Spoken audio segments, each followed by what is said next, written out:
ബിസ്മില്ലാഹിർ റഹ്മാനിർ റഹീം. പ്രിയപ്പെട്ട വിദ്യാർത്ഥികളെ, സമസ്ത പൊതുപരീക്ഷ 7ാം ക്ലാസ്സിലെ 3 വിഷയങ്ങളാണ് ഒറ്റ വീഡിയോയിൽ നമ്മൾ ഇന്ന് ചർച്ച ചെയ്യുന്നത്. ഇതിൻ്റെ മോഡൽ ചോദ്യങ്ങളും ഉത്തരങ്ങളുമാണ്. ഇത് കൃത്യമായി ഞാൻ എപ്പോഴും പറയുന്നത് പോലെ ചോദ്യം കൃത്യമായി വായിക്കുക. അറിയുന്നില്ലെങ്കിൽ അതിനോട് കൃത്യമായി ചോദ്യം മനസ്സിലായതിന് ശേഷമാണ് നിങ്ങൾ ഉത്തരം എഴുതേണ്ടത്. നമ്മുടെ ചാനൽ നിങ്ങൾ സബ്സ്ക്രൈബ് ചെയ്യാനും അതുപോലെ ഇഷ്ടപ്പെട്ട ലൈക്ക് അടിക്കാനും നിങ്ങൾക്ക് സമയമുണ്ടെങ്കിൽ കമൻറ്റിലൂടെ നന്നായിട്ടുണ്ടെന്നോ ഗുഡ് എന്നോ കമൻറ്റ് ചെയ്യാനും മറക്കരുത്. മറ്റുള്ള ഒരുപാട് ആളുകൾക്ക് ഷെയർ ചെയ്യാനും മറക്കരുത്. നമ്മൾ നേരെ ചോദ്യത്തിലേക്ക് അടുക്കുകയാണ്. ലിസാനുൽ ഖുർആനിലെ ആദ്യം ചേരുംപടി ചേർക്കുക, യോജിച്ചവ ചേർക്കാനാണ് ആദ്യം. അതിൽ 6 ചോദ്യങ്ങളാണ്. ഒന്നാമത്തത് കുൻ ആലിമൻ ഔ, അപ്പോൾ അവിടെ കുൻ ആലിമൻ ഔ മുത്തഅല്ലിമൻ, അതാണ് അവിടെ. രണ്ടാമത്തേത് അൽ കിതാബു, അവിടെ ഡാഷ് ഉസ്താദുൻ. മൂന്നാമത്തത് സജദ്ന സജദത്തൻ ശുക്രൻ ലില്ലാഹി, അതാണ് ഇതിന്റെ ഉത്തരം. നാലാമത്തത് ഹുറൂഫുൽ അത്ഫി, അത്ഫിന്റെ അക്ഷരങ്ങൾ എത്രയാണ്? ഇവിടെ അഷറത്തുൻ, 10 ആണ്. അഷറത്തുൻ ഏതാണ് കേട്ടോ. അടുത്തത് ബാഹത്തുൽ മദ്രസത്തി, മദ്രസയുടെ മുറ്റം. വാസിഅത്തുൻ, വിശാലമാണ്, അതാണ് ഇതിന്റെ ആൻസർ. ആറാമത്തത് ഹുറൂഫുൽ ജാസിമ, ജസ്ബ് ചെയ്യുന്ന അക്ഷരങ്ങൾ, അത് ഖംസത്തുൻ, 5 എണ്ണം. അത് കഴിഞ്ഞു. ഇനി അടുത്തത് അലാമത്ത സ്വഹീഹ്, സ്വഹീഹ് ശരി അടയാളപ്പെടുത്തുക. അതിൽ 6 എണ്ണം ഉണ്ട് ചോദ്യം. ഇദാ ദുക്കിറ മഅൽ ഫീലി ഫായിലുഹു, ഫീലോടുകൂടെ ഫായിലിനെ പറഞ്ഞു. ദറബ സെയ്ദുൻ, ഉദാഹരണം. അങ്ങനെ പറഞ്ഞാൽ യുസമ്മൽ, ഫീലിന് എന്താണ്, അതിന് എന്താ പറയാ? മഅറൂഫുൻ, മഅറൂഫ് എന്നാ പറയാ ഫീലിനെ പറഞ്ഞാൽ. രണ്ടാമത്തത് അൽ ഖുർആനു ഹുദൻ, 3 ഓപ്ഷൻ ഉണ്ട് അവിടെ. ലിൽ മുത്തഖീൻ എന്നിടത്താണ് ടിക്കേണ്ടത്. മൂന്നാമത്തത് ഉൻസുർ അഖാക ളാലിമൻ, അവിടെ ഔ മദ്ലൂമൻ, ഔ ആണ് ചേർക്കേണ്ടത്, അവിടെ ടിക്ക് ചെയ്യാം. ഇനി നാലാമത്തത് ലൈസൽ ബൈത്തു ജദീദൻ, ലൈസൽ ബൈത്തു ജദീദൻ. അഞ്ചാമത്തെ തർഫൗൽ ഇസ്മ വ തൻസിബുൽ ഖബറ, ഇസ്മിനിക്ക് റഫും ഖബറിനിക്ക് നസ്ബും ചെയ്യുന്ന ഹർഫ്, അത് കാന, അവിടെയാണ് ശരി ഉത്തരം. ജമുൽ മുദക്കിരി സാലിമി, ജമു മുദക്കർ സാലിമിന്റെ സീഖ ഏതാണ്? ഇതിൽ മുസ്ലിമാത്തുൻ സാജിദൂന മുഅല്ലിമാത്തുൻ, 3 ഉണ്ട് വാക്കുകൾ. അതിൽ സാജിദൂന, സാജിദുൻ, സാജിദാൻ, സാജിദൂന. അടുത്തത് കമ്മിലിൽ ഫറാഗ, വിട്ട സ്ഥലം നിങ്ങൾ പൂരിപ്പിക്കുക. കുന്തു അദ്ഹബു ഇലൽ മദ്രസ, ഞാൻ മദ്രസയിലേക്ക് പോകുന്നവനായിരുന്നു. സ്വബാഹൻ, അവിടെ ചേർക്കണ്ട കേട്ടോ. രണ്ടാമത്തെ ലാ തഖുദ് ഖുഊദൽ കൽബി, നായ ഇരിക്കുന്നത് പോലെ നീ ഇരിക്കരുത്. വൈലൽ അർളി, അതൊരു ആയത്താണ്. വൈലൽ അർളി കൈഫ ഖുലിഖത്. നാലാമത്തത് അല്ലർഫു വഖ്തുൻ, ലർഫ് 2 ഇതുണ്ടല്ലോ, വഖ്ത് മക്കാൻ. അപ്പോൾ അല്ലർഫു വഖ്തുൻ ഔ മക്കാനുൻ ദുമ്മില, ഒരു ബൈത്തിന്റെ പകുതിയാണത്. അൽ മുളാഫു ഇലൈഹി മജ്റൂറുൻ, മുളാഫു ഇലൈഹി എപ്പോഴും എന്തായിരിക്കും? ജർറ് ചെയ്യപ്പെട്ടതായിരിക്കും. അടുത്തത് ഉത്തരം എഴുതുക. അതിൽ 3 എണ്ണം ഉണ്ട്. അമലു കാന വഖവാതുഹ, കാന അഖാതുഹ എന്നതിന്റെ അമല് എന്താണ് എന്നാണ് ചോദ്യം. തർഫഉൽ ഇസ്മ വ തൻസിബുൽ ഖബറ, അതാണ് കാനന്റെ അമല്. അല്ലർഫു നൗആനി മാഹുമാ, ലർഫ് 2 വിധം ഉണ്ട്. ഏതല്ലോ? ലർഫു സമാനിൻ, ലർഫു മക്കാനിൻ, 2 ആണ് എഴുതുക. മൂന്നാമത്തെ ചോദ്യം കൈഫ യുജാലുൽ മാദിൽ മഅറൂഫ് മജ്ഹൂലൻ, മാദി മഅറൂഫ് നമുക്കറിയാലോ. ഇപ്പോൾ ഉദാഹരണത്തിന് യദ്രിബു, അത് മാദി മഅറൂഫ് ആണല്ലോ, അതിനെ മജ്ഹൂലാക്കണം. അതിന് എന്ത് ചെയ്യേണ്ടത്? അതായത് യദ്രിബു എന്നല്ല യുദ്റബു എന്നാക്കണമെങ്കിൽ ഉൽമു ഹർഫൽ മുളാറഅ, യാ എന്നുള്ള സ്ഥലത്തേക്ക് യു എന്നാക്കിയാൽ മതി. ലമ്മ ഉൽമും ഹർഫൽ മുളാറഅത്തി വഫ്തഹ് മാ ഖബല ആഖിർ, അവസാനത്തെ മുമ്പുള്ളത്. അപ്പോൾ യഫ്അലു എന്നുള്ളതിന് യുഫ്അലു എന്നാക്കുക. ലാമിന്റെ മുമ്പുള്ളത് ഐനാണല്ലോ, യുഫ്അലു. അടുത്തത് ഹർക്കത്ത് ഇട്ടാൽ മതി, ഹർക്കത്ത് ഇട്ട് വായിക്കുക. കഅന്നൽ ഖംറ ശൈത്താനുൻ, കഅന്നൽ ഖംറ ശൈത്താനുൻ. രണ്ടാമത്തത് അൽ കഅബത്തു ഖിബ്ലത്തുൽ മുസ്ലിമീൻ. മൂന്നാമത്തത് ദഹബ്തു ഇലാ ബൈത്തിൽ ഉസ്താദ്. അടുത്തത് അർത്ഥം എഴുതുക, അറബിയിലുണ്ട്, അതിന്റെ അർത്ഥം എഴുതുക. ലൈസൽ ഖംറു ദവാൻ ലാകിന്നൽ ഖംറു ദാഅൻ, മദ്യം കള്ള് മരുന്നല്ല, അത് രോഗമാണ് എന്നാണ് അതിന്റെ അർത്ഥം. യുഹിബ്ബുല്ലാഹുൽ മുഖ്ലിസീൻ, രണ്ടാമത്തത് ഭയഭക്തിയുള്ളവരെ, ആത്മാർത്ഥതയുള്ളവരെ അള്ളാഹു ഇഷ്ടപ്പെടുന്നു. മൂന്നാമത്തത് ഇഅ്ലം അന്നൽ മൗത ഖരീബ്, തീർച്ചയായും മരണം വളരെ അടുത്താണെന്ന് നീ അറിയുക. അടുത്തത് അരിബ്, അറബിയാക്കുക. കാര്യം എളുപ്പമുള്ളതല്ല. ലൈസൽ അംറു സഹ്ലൻ എന്നാണ് ഇതിന്റെ അറബി. നീ റോഡിന്റെ മധ്യത്തിൽ കളിക്കരുത്. ലാ തൽഅബ് വസ്തശാരിഇ. മൂന്നാമത്തത് മനുഷ്യൻ ബലഹീനനായി സൃഷ്ടിക്കപ്പെട്ടു. ഖുലിഖൽ ഇൻസാനു ളഈഫ. ഇനി അടുത്തത് ഉക്തുബുൽ മാന, അർത്ഥം എഴുതാൻ വാക്കുകളുടെ. ലഖ്ലഖുൻ കൊക്ക്, ദസ്തൂറുൻ നിയമാവലി, മാരിഖുൻ യുദ്ധക്കളം, മുദരിബുൻ ട്രെയിനർ പരിശീലകൻ, ഉഷാത്തുൻ കാൽനടക്കാരൻ, കാൽനടയായി നടക്കുന്നവൻ എന്നാണ് ഇതിന്റെ അർത്ഥം. അടുത്തത് ഫിഖ്ഹാണ്. ചോദ്യം കൃത്യമായിട്ട് വായിക്കണം കേട്ടോ കുട്ടികളെ. പരീക്ഷയിൽ പങ്കെടുക്കുന്ന മുഴുവൻ കുട്ടികൾക്കും അല്ലാഹു ഉന്നതമായ വിജയം നൽകട്ടെ. ഒന്നാമത്തത് യോജിപ്പിക്കാം. നോമ്പിന്റെ ഫർദുകൾ. നോമ്പിന്റെ ഫർദ് 2. രണ്ടാമത്തെ സക്കാത്തിന്റെ അവകാശികളുടെ ഷർത്തുകൾ 3. മൂന്നാമത്തെ ചോദ്യം ത്വാഫിന്റെ ഷർത്തുകൾ 8. 4. എട്ടുകാലിയുടെ വല ത്വാഹിർ എന്നാണ് അതിന്റെ ഉത്തരം. മഗ്രിബ് ഭാഗത്തിൽ നിന്ന് വരുന്നവരുടെ മീഖാത്ത്. മീഖാത്തുകൾ നമ്മൾ പഠിച്ചിട്ടുണ്ട് ഓരോ ഭാഗത്ത്. ജുഹ്ഫ എന്ന സ്ഥലമാണ് കേട്ടോ. 6. മക്കയിലൂടെ, പിന്നെ മക്കയിലുള്ളവരുടെ ഹജ്ജിന്റെ മീഖാത്ത് മക്ക തന്നെയാണ്. അതാണ് ഇതിന്റെ. അടുത്തത് ശരി അടയാളപ്പെടുത്താം. തയമ്മുമിന്റെ ഫർദുകൾ 6. രണ്ടാമത്തേത് സ്വർണത്തിന്റെ കണക്ക് എത്രയാണ്? 85. മൂന്നാമത്തത് 2 മർഹല എത്ര കിലോമീറ്റർ ആണ്? 133. നാലാമത്തത് ഹജ്ജിന്റെ സുന്നത്ത്. 3 ഓപ്ഷൻ ഉണ്ട്. അതിൽ തൽബിയത്ത്, സഈ മറ്റൊക്കെ വാജിബ് മറ്റൊക്കെ പെട്ടതാണ്. അഞ്ചാമത്തത് ഹിജ്ർ എവിടെയാണ്? ഹിജ്ർ എന്നത് കഅബയിൽപ്പെട്ടതാണ്. കഅബയിൽ തന്നെയാണ് ഹിജ്ർ ഉള്ളത്. 6. മുഗല്ലദായ നജിസ്. 3 തരം നജിസുകൾ: മുഖഫഫ്, മുതവസിത്ത്, മുഗല്ലദ്. ഇതിൽ മുഗല്ലദ് ഏതാണ്? ഇനി വിധി എഴുതാം. ഫർദായ നോമ്പിന്റെ രാത്രി നിയത്ത് ചെയ്യൽ. ഫർദായ നോമ്പിന് രാത്രി തന്നെ നിയത്തിൽ ചെയ്യുക എന്താണ്? നിർബന്ധമാണ്. സ്ത്രീകൾ തലമുടി കളയൽ കറാഹത്താണ്. ഇഹ്റാം ചെയ്ത ശേഷം സുഗന്ധം ഉപയോഗിക്കൽ. ഇഹ്റാമിന് മുമ്പ് സുഗന്ധം ഉപയോഗിക്കൽ സുന്നത്തൊക്കെ പറഞ്ഞിട്ടുണ്ട് നമ്മൾ. എന്നാൽ ഇഹ്റാം ചെയ്ത ശേഷം സുഗന്ധം ഉപയോഗിക്കൽ ഹറാമാണ്. അത്താഴം കഴിക്കൽ സുന്നത്താണ്. ഫിത്ർ സക്കാത്തോ നിർബന്ധം. ഇനി ഉത്തരം എഴുതാം. ലഹരി ദ്രാവകങ്ങൾ ശുദ്ധിയാകും എങ്ങനെ? സ്വയം സുർക്കയാവൽ കൊണ്ട്. അടുത്തത് ഒരു സ്വാ എത്ര ലിറ്റർ? 3 litre 200 milli litre. അതാണ് ഇതിന്റെ ഉത്തരം. അടുത്തത് 5 ഒട്ടകത്തിൽ കൊടുക്കൽ വാജിബ്. 5 ഒട്ടകം ഉണ്ടെങ്കിൽ എന്താണ് കൊടുക്കേണ്ടത്? 1 ആടാണ് കൊടുക്കേണ്ടത്.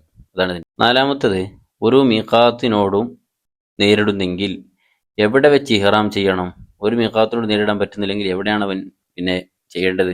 മക്കയുടെ 2 മർഹലക്ക് അപ്പുറമുള്ള സ്ഥലത്ത് വെച്ച് ഇഹ്റാം ചെയ്യണം. അതാണ് ഇതിന്റെ ഉത്തരം. അടുത്ത ചോദ്യം തയമ്മുമിന്റെ ഷർത്തുകളിൽ നിന്ന് 2 എണ്ണം. തയമ്മുമിന്റെ ഷർത്തുകളിൽ നിന്ന് 2 എണ്ണം എഴുതുക. കുറെ ഷർത്തുകൾ പറഞ്ഞിട്ടുണ്ട് അവിടെ. ശുദ്ധിയുള്ള തനിച്ച പൊടിമണ്ണായിരിക്കുക 1. 2. തയമ്മുമിന് മുമ്പ് ശരീരത്തിലുള്ള നജസ് നീക്കുക. ഈ 2 എണ്ണം എഴുതുക.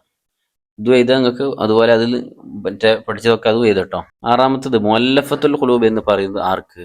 നവമുസ്ലിങ്ങൾക്ക്. ഇനിയിപ്പോ 8 അവകാശികൾ ചോദിക്കും. അപ്പോൾ അതും നമ്മൾ പഠിച്ചു വെക്കേണ്ടി വരും, ഓരോ ആളുകളുടെയും നിർവചനം. 7. ഇത്തിക്കാഫ് എന്നാൽ നിസ്കാരത്തിന്റെ തുമനീനത്തിനേക്കാൾ കൂടുതൽ സമയം നിയത്തോടുകൂടി പള്ളിയിൽ താമസിക്കലാണ് ഇത്തിക്കാഫ്.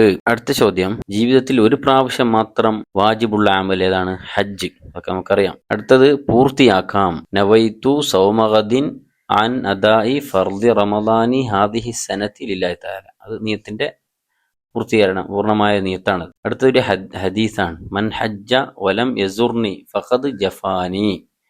അടുത്തൊരു ആയത്താണ്. ഫമൻ ഷഹിദ മിൻകുമുശ് ശഹ്റ ഫല്യസും. അവിടെ അത് നിങ്ങൾ കാണാതെ തന്നെ പഠിച്ചു വെക്കണം കേട്ടോ. അടുത്തത് വ്യക്തമാക്കാം. നബിയോട് സലാം പറയേണ്ടത് എങ്ങനെ? അത് അവസാനത്തെ സിയാറത്തുൽ ഖുബൂർ പാഠത്തിലുണ്ട്. അസ്സലാമു അലൈക അയ്യുഹൻ നബി വറഹ്മത്തുള്ളാഹി വബറകാതുഹു. അടുത്ത ഖിറാന്. നമ്മൾ ഹജ്ജിന്റെ കുറെ രൂപങ്ങളൊക്കെ പറഞ്ഞിട്ടുണ്ട് അവിടെ. ഖിറാന്, തമത്തു. ഇതിപ്പോ ഖിറാൻ എന്ന് പറഞ്ഞാൽ എന്താ? ഹജ്ജിനും ഉംറയ്ക്കും ഒരുമിച്ച് ഹിറാം ചെയ്ത് ഹജ്ജിന്റെ കർമ്മങ്ങൾ നിർവഹിക്കുക. അതാണ് ഖിറാൻ. അടുത്ത് തയമ്മും. തയമ്മും എന്നാൽ എന്താ? ചില നിബന്ധനകളോടുകൂടി മുഖത്തേക്കും 2 കൈകളിലും മണ്ണ് ചേർക്കലാണ്. മുഖത്തേക്കും 2 കൈകൾക്കും മണ്ണ് ചേർക്കലാണ് തയമ്മും. അടുത്തത് വലിയ അശുദ്ധിയുടെ കാരണങ്ങൾ എന്തൊക്കെയാണ്? വലിയ അശുദ്ധി, അതായത് കുളി നിർബന്ധമായുള്ള കാരണങ്ങൾ എന്തൊക്കെയാണ്? 1 ജനാബത്ത്, മറ്റൊന്ന് ഹൈദ്, മറ്റൊന്ന് നിഫാസ്, മറ്റൊന്ന് വിലാദത്ത്, പ്രസവം. അവസാനത്താണ് ഷഹീദല്ലാത്ത മുസ്ലിമിന്റെ മരണം. സാധാരണ നമ്മളൊക്കെ മരിച്ചാൽ എന്താണ്? കുളിക്കൽ നിർബന്ധമാണ്, കുളിപ്പിക്കൽ. 5. മുഖഫഫായ നജസ്. നമ്മൾ മുഗല്ലദായ നജസ്, മുതവസിത്തായ നജസ്, മുഖഫായ നജസ് 3 തരം പഠിച്ചിട്ടുണ്ട്. ഇതിലിപ്പോ മുഖഫഫായ നജസ് എന്ന് പറഞ്ഞാൽ എന്താ? 2 വയസ്സ് പൂർത്തിയാകാത്ത, പാൽ അല്ലാതെ മറ്റൊന്നും ഭക്ഷിക്കാത്ത, പാൽ മാത്രമേ ഭക്ഷിക്കുന്നുള്ളൂ, പിന്നെ ആൺകുട്ടിയുടെ മൂത്രം. അതാണ് അതിന്റെ ഉത്തരം. അടുത്തത് ദുറൂസുൽ യസാനാണ്. ഇതിൽ ചേർത്തി എഴുതാം. 5 ചോദ്യങ്ങളാണ്. ഒന്നാമത്തത് മുഅ്മിനിന്റെ ആയുധമാണെന്ന് നബി പറഞ്ഞത് ദുആ. രണ്ടാമത്തെ ചോദ്യം മരണത്തെയും പരലോക ജീവിതത്തെയും ഓർമ്മപ്പെടുത്തുന്നു. ഉറക്കം. മൂന്നാമത്തത് നബിയിൽ നിന്ന് ദീൻ പഠിച്ചവർ സ്വഹാബികൾ. നാലാമത്തെ ചോദ്യം സത്യവിശ്വാസത്തിന് വേണ്ടി ജീവൻ സമർപ്പിച്ചവർ ശുഹദാക്കൾ. അഞ്ചാമത്തെ ചോദ്യം കുടുംബമാകുന്നതിന്റെ തുടക്കം വിവാഹം. അടുത്ത് ശരി അടയാളപ്പെടുത്താം. ഓരോ ഭാഗത്തേക്കും അയൽപക്ക വീടുകൾ, നമ്മുടെ വീടുകളുണ്ടെങ്കിൽ അയൽവാസികൾ എന്ന് പറയുന്നത് എത്ര വീടുകൾ ഉണ്ടാവും? 40 ആണ്. രണ്ടാമത്തെ ശാപം അധികരിപ്പിക്കുന്നവർ ആരാണ്? കുട്ടികൾ, പുരുഷന്മാർ, സ്ത്രീകൾ എന്നുള്ളതാണ് എൻ്റെ. മൂന്നാമത്തത് സലാസും മൻകുന്ന ഫീഹി വജദ ഹലാവത്തൽ ഈമാൻ, ഈമാനിന്റെ മാധുര്യം, ഈമാൻ എന്നാണ്. നാലാമത്തത് വിശ്വാസപരമായ അതായത് അഖീദ, അതിലുള്ള ത്വരീഖത്താണ് അശ്അരി, ഷാഫി, ഹനഫി അത് ഫിഖ്ഹാണ്. ഈമാനിന്റെ പകുതി ക്ഷമയാണ്, നിസ്ഫുൽ ഈമാൻ, അസ്സബ്റു നിസ്ഫുൽ ഈമാൻ. ഇനി ഉത്തരം എഴുതാം. ഖൽബുകളുടെ തഖ്വയിൽപ്പെട്ടതാണ് എന്ത്? അള്ളാഹുവിന്റെ ദീനിന്റെ ഷായിറുകളെ ആദരിക്കൽ, ചിഹ്നങ്ങളെ ആദരിക്കൽ. രണ്ടാമത്തത് തന്നെ അറിയാൻ അള്ളാഹു ആഹ്വാനം ചെയ്തു എന്ത്? അള്ളാഹുവിനെ അറിയാൻ എന്തിനാണ് ആഹ്വാനം ചെയ്തത്? ഈ പ്രപഞ്ചത്തിന്റെ വിസ്മയങ്ങളിലേക്ക് നോക്കാൻ, അത്ഭുതങ്ങളിലേക്ക് നോക്കാൻ. മൂന്നാമത്തത് ക്ഷമ ആരുടെ സ്വഭാവത്തിൽപ്പെട്ടതാണ്? അമ്പിയാക്കളുടെയും അവരുടെ അനുയായികളുടെയും. നാലാമത്തെ ചോദ്യം പിഴ അടച്ച് അയൽവാസിയെ രക്ഷപ്പെടുത്തി ആര്? അബൂ ഹനീഫ ഇമാമാണ്. അഞ്ചാമത്തെ ചോദ്യം കുടുംബത്തിൽപ്പെട്ടവർക്ക് നൽകുന്ന സ്വതക്കയുടെ 2 പ്രതിഫലം. ഒന്ന് സ്വതക്കയുടെ പ്രതിഫലം, മറ്റൊന്ന് കുടുംബം ചേർത്ത പ്രതിഫലം. ഇങ്ങനെ 2 പ്രതിഫലമാണുള്ളത്. മറ്റൊന്ന് ആറാമത്തെ ചോദ്യമാണ് ഭാര്യയുടെ കടമ എന്ത്? ഭർത്താവിനെ പൂർണ്ണമായി അനുസരിക്കലാണ് ഭാര്യയുടെ കടമ. ഏഴാമത്തത് ഉറങ്ങാൻ പാടില്ലാത്ത സമയങ്ങൾ ഏതെല്ലാം? ഉറക്കം അന്നവും എന്ന പാഠത്തിൽ ഉണ്ടാവും അവസാനം. ഇശാഇന് മുമ്പ്, അതുപോലെ ഫജ്ർ വെളിവായത് മുതൽ സുബഹിക്ക് ശേഷം സൂര്യൻ ഉദിക്കുന്നത് വരെയും അസറിന്റെ ശേഷവും ഈ സമയമാണ് ഉറങ്ങാൻ പാടില്ലാത്ത. ഞാൻ അടുത്തത് വ്യക്തമാക്കാം. പള്ളിയെ ആദരിക്കൽ അതെങ്ങനെയാണ് ഉണ്ടാകുക? പള്ളി ആദരിക്കാൻ എന്തൊക്കെ ചെയ്യേണ്ടത്? പള്ളിയിൽ കാണുന്ന മാലിന്യങ്ങൾ നീക്കുക, ഭൗതിക സംസാരം ഒഴിവാക്കുക, ശബ്ദം താഴ്ത്തി സംസാരിക്കുക. രണ്ടാമത്തെ ചോദ്യം 4 മദ്ഹബുകൾ. എന്താണ് 4 മദ്ഹബുകൾ? മുജ്തഹിദികളായ പണ്ഡിതന്മാർ ഖുർആനിലെയും ഹദീസുകളിലെയും നിയമങ്ങൾ ക്രോഡീകരിച്ച ആ നിയമങ്ങൾ, അതാണ് 4 മദ്ഹബ്. ഷാഫി, ഹനഫി, ഹംബലി, മാലിക്, ഇങ്ങനെ 4. മൂന്നാമത്തെ ചോദ്യം നിത്യവും നിർബന്ധമായ ദുആ. എപ്പോഴും ഒരു മുസ്ലിമായ മനുഷ്യൻ ദുആ ചെയ്ത് നിർബന്ധമായത് ഇഹ്ദിനസ് സിറാത്തൽ മുസ്തഖീം, സൂറത്തുൽ ഫാത്തിഹയിലെ ഇഹ്ദിനസ് സിറാത്തൽ മുസ്തഖീം. നാലാമത്തെ ചോദ്യം സ്വർഗീയ ആരാമങ്ങളിൽ നിന്ന് പെട്ട 2 സ്ഥലം ദുനിയാവിൽ. ഒന്ന് അംബിയ, ഔലിയ, ശുഹദ, സ്വാലിഹികൾ, അവർ ബന്ധപ്പെട്ട സ്ഥലങ്ങൾ. 2 നബിതങ്ങളുടെ ഖബർ ഷരീഫിന്റെയും അവിടുത്തെ മിമ്പറിന്റെയും ഇടയിലുള്ള സ്ഥലം. അഞ്ചാമത്തെ ചോദ്യമാണ് നാവിന്റെ ദോഷങ്ങൾ എന്തൊക്കെയാണത്? ഗീബത്ത്, നമീമത്ത്, കദിബ്. ഇത് 3 എഴുതിയാൽ മതി. അടുത്തത് പൂരിപ്പിക്കാം. സിറാത്തുൽ മുസ്തഖീമിന് എതിരെ പുതിയ വാദങ്ങളുമായി വിഘടിത ചേരികൾ രംഗത്ത് വരുമെന്നും അവരെ സൂക്ഷിക്കണമെന്നും നബി മുന്നറിയിപ്പ് നൽകിയിട്ടുണ്ട്.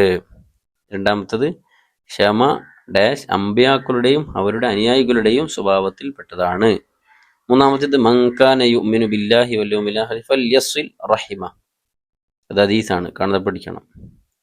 നാലാമത്തേത് ഒരു ആയത്താണ്, ഇന്നമാ തുവഫസ് സാബിറൂന അജ്റഹും ബിഗൈരി ഹിസാബ്. ഇനി സാരം എഴുതാം. ലാ യുഅ്മിനു മൻ തശ്ബഉ വജാറുഹു ജായിഉൻ ഫി ജംബി. അയൽവാസി പട്ടിണി കിടക്കുമ്പോൾ വയറ് നിറച്ച് ഉണ്ണുന്നവൻ പൂർണ്ണമായ മുഅ്മിനല്ല. അതാണ് അതിൻ്റെ അർത്ഥം. അടുത്തത് വമാ കാനല്ലാഹു മുഅദ്ദിബഹും വഹും യസ്തഗ്ഫിറൂൻ. പൊറുക്കലിനെ തേടിക്കൊണ്ടിരിക്കുന്ന നിലക്ക് ഒരു സമുദായത്തെയും അള്ളാഹു നശിപ്പിക്കുകയില്ല. മൂന്നാമത്തത് അദ്ദുആഉ സിലാഹുൽ മുഅ്മിൻ. ദുആ വിശ്വാസിയുടെ ആയുധമാണ്. നാലാമത്തത് ലാ യദ്ഖുലുൽ ജന്നത ഖാതിഉൻ. കുടുംബബന്ധം മുറിക്കുന്നവന് സ്വർഗത്തിൽ പ്രവേശിക്കുകയില്ല. ചോദ്യങ്ങൾ വളരെ കൃത്യമായി വായിക്കുകയും ഇത് നിങ്ങൾ വായിച്ചാൽ തന്നെ നിങ്ങൾക്ക് അത്യാവശ്യം മാർക്ക് കിട്ടാനുള്ള ചോദ്യം ഉത്തരങ്ങളൊക്കെ ഇതിലുണ്ട്. എല്ലാ കുട്ടികൾക്കും അള്ളാഹു വിജയം നൽകട്ടെ. നമ്മുടെ ചാനൽ സബ്സ്ക്രൈബ് ചെയ്യാനും കമൻറ്റിലൂടെ നല്ലതറിയിക്കാനും മറക്കരുത്. ഇതുപോലെയുള്ള കുട്ടികളുമായി ബന്ധപ്പെട്ട ഒരുപാട് വീഡിയോകൾ നമ്മളെ ചാനലുകളിലുണ്ട്. ഇനിയും അതുപോലെയുള്ള ഒരുപാട് വീഡിയോകളുമായി ഞങ്ങൾ വീണ്ടും കാണാം ഇൻഷാ അല്ലാഹ്.